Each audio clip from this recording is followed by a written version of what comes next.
Google just showed off Gemini 3.5's live translation feature, and everyone lost their minds. But the real-time demos they showed you were completely fake. And that's just the beginning of what's actually wrong with this thing. Look, I'm not here to trash Google. They make incredible AI.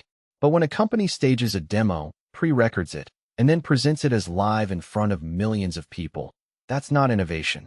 That's theater. And worse, it's theater that's hiding some genuinely serious problems with how the feature actually works. Let me break down what happened, what Google actually built, and why the gap between the promise and the reality matters way more than you think. So here's the setup. At Google's recent event, they demoed Gemini 3.5 with this mind-blowing feature where you're on a video call with someone who speaks a different language, and Gemini translates their voice in real time. You hear them speaking English. They hear you speaking their language. It's seamless. It's magical. It's everything the sci-fi version of AI translation promised us. Except it wasn't real. Not in the way they showed it. Google later admitted, kind of quietly, that the demo was pre-recorded. The person on the video call wasn't actually speaking live. The responses weren't actually being translated in real time. They'd filmed the whole thing in advance, staged the conversation, and hit play during the presentation. That's not a demo. That's a commercial. Now, you might think, okay, so they faked the demo. That happens. Companies do that all the time. Why does it matter? It matters because the real version of this feature has massive problems that the fake demo completely hid. First, the latency is brutal. When you're actually using live translation, there's a noticeable delay between when someone speaks and when you hear the translation. We're talking a few seconds. In a real conversation, that breaks the entire flow. You're not having a natural back and forth anymore. You're having a stilted, awkward pause fest where half the humanity of the conversation just evaporates. The fake demo? Seamless. The real thing? You'll be waiting, wondering if the other person heard you, if the translation is even working. Second, accuracy drops hard in real-world conditions. The stage demo was shot in a controlled environment with crystal-clear audio, perfect lighting, no background noise. Probably someone trained on how to speak clearly for AI systems. But real life isn't that. People talk over each other. There's traffic in the background. Someone's got a thick accent. The AI fumbles. It mistranslates. It gets confused. And when you're trying to have an actual conversation with someone, a wrong translation isn't just a funny error. It's a barrier. It can change the meaning of what you're saying entirely. Third, and this is the one that really gets me, the feature only works with a handful of languages right now, and even then, only if you're using specific Google products. So that beautiful vision of breaking down language barriers? It's actually breaking down in maybe 10 languages. Works best if you're already embedded in Google's ecosystem, and the moment you step outside of that, it falls apart. Google showed you a world where language isn't a barrier anymore. The actual product is a tool that works okay in limited scenarios. But here's what really bothers me about all of this. It's not that Google built something imperfect. It's that they deliberately hid the imperfections by faking the demo.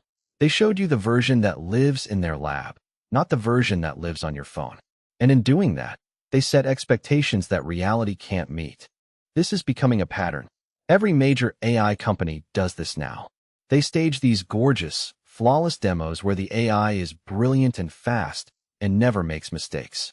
Then you get the actual product, and it's clunkier, slower, and way more limited than the hype suggested. OpenAI does it. Anthropic does it. Meta does it. And every time, the gap between the theater and reality gets a little wider. The thing is, I actually think live translation is important technology. Real-time, accurate translation could genuinely change how humans connect across language barriers. It's worth investing in. It's worth building. But it's not ready for the version Google showed you. And instead of being honest about that, instead of saying, hey, here's what we've built, here's what it does well, here's what still needs work, they filmed a fake version and hoped nobody would notice. They were betting that the hype would carry further than the asterisk. So what should you actually know about Gemini 3.5 Live Translate if you're thinking about using it? First, it exists, but it's limited. You can use it, but only in certain apps, only with certain languages, and only if you have a Gemini subscription. Second, it works better than last-gen translation tools, but worse than the demo suggested. If you're using it for text translation or to understand the gist of what someone's saying, it's solid. If you're expecting real-time, natural, flawless conversation, you're going to be disappointed. Third, the latency is real. Plan for delays. Don't expect seamless back and forth. Fourth, accuracy varies wildly depending on how clearly people speak, what language pair you're using, and how much background noise there is. The bigger lesson here is this. When you see a company demo an AI feature, ask yourself 3 questions. 1. Is this actually live, or is it pre-recorded? 2. What aren't they showing you? What's the failure case? 3.